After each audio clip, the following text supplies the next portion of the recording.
Another championship banner is now hanging in Lincoln. Nebraska volleyball claiming a national title on Saturday and doing it in Omaha. As we celebrate that, we look forward to this Saturday and Nebraska's bowl game. If this was bingo, we'd cover all from The Drive on AM 590, Omaha's official home for Husker sports. Nick Handley, welcome back. Thank you. Good to be back. You were watching on Saturday, I presume. A lot going on What Saturday. did you make of that three-set sweep against Texas?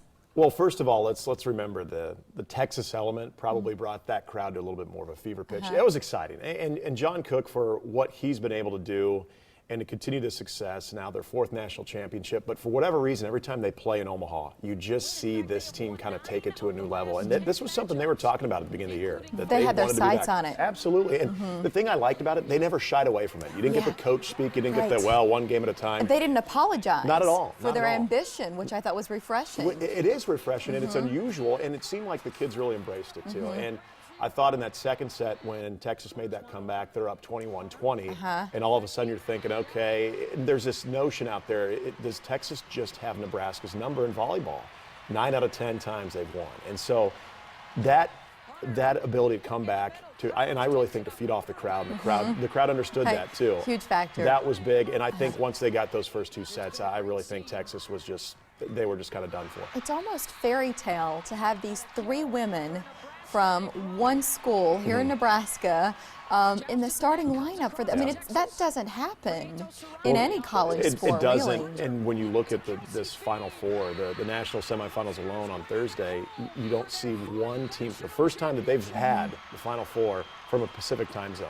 So that tells you Midwest volleyball is alive and well, and in the state of Nebraska with the Rolfson twins. Papillion, well represented. You got Lincoln, you've got Gothenburg, Nebraska, you got a couple of players from Illinois, from Iowa. So there's a good chunk of Midwest players on these rosters that you saw here in Omaha. Gets you excited for the future. Absolutely. Not just here locally, but thinking about high school sports.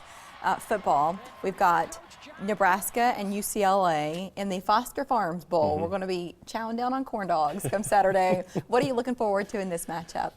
It's a really unusual build-up. Okay. And I use build-up loosely because I haven't heard a lot of build-up. Yeah, that's why I kind of hesitated that you even use that language, because I don't feel like people are terribly jazzed. No, and they're not. And I understand it because this is the first time I can remember Nebraska. You got to go all the way back to 2002 when they had a 7-7 season and they went to the Shreveport for the Independence Bowl.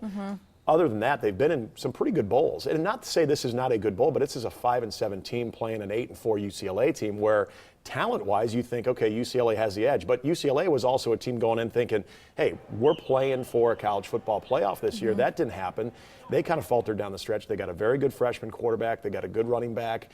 It's a talented group for UCLA, but the question is, what's their motivation? And the other question is Nebraska at 5-7, are they kind of already checked out, or are they using this to their advantage, the extra practices to get more familiar with this new system?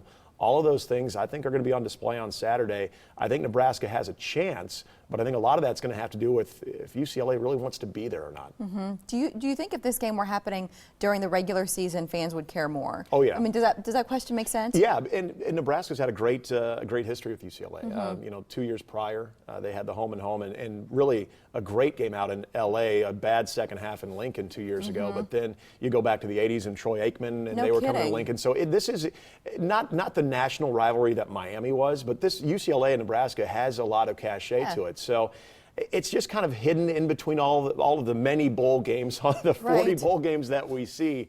And I just don't know what the overall national interest is in this one. What have they been working on in the month since their last game? Anything specific? It seems a lot like the development of the younger players. A lot of these players that you hear about that are redshirt freshmen that have been involved in practice and just haven't had a chance to really get a lot of playing time. They're getting more looks. They're getting extra work in practice, which I think is good. That's the main benefit of Nebraska accepting this bowl bid. I've never been a proponent for a team 5-7 or even 6-6 taking a bowl game. I think you're rewarding mediocrity, but I do think there are those very unusual circumstances that do exist for Nebraska where we have to have rewarding academic performance. Exactly, and you know what? There is one. nothing wrong with that, but I think for Nebraska, important too. new coach, young players, gives them a chance to work a little extra and get ready so they can try to make sure to the fans this season doesn't happen again. I will remind you, student athlete. Yes, Student is first. So Student as first, long yeah. as if they're doing well in the classroom, that is something to be proud of. Yeah. We have a minute left, and I want to dedicate it to Creighton basketball.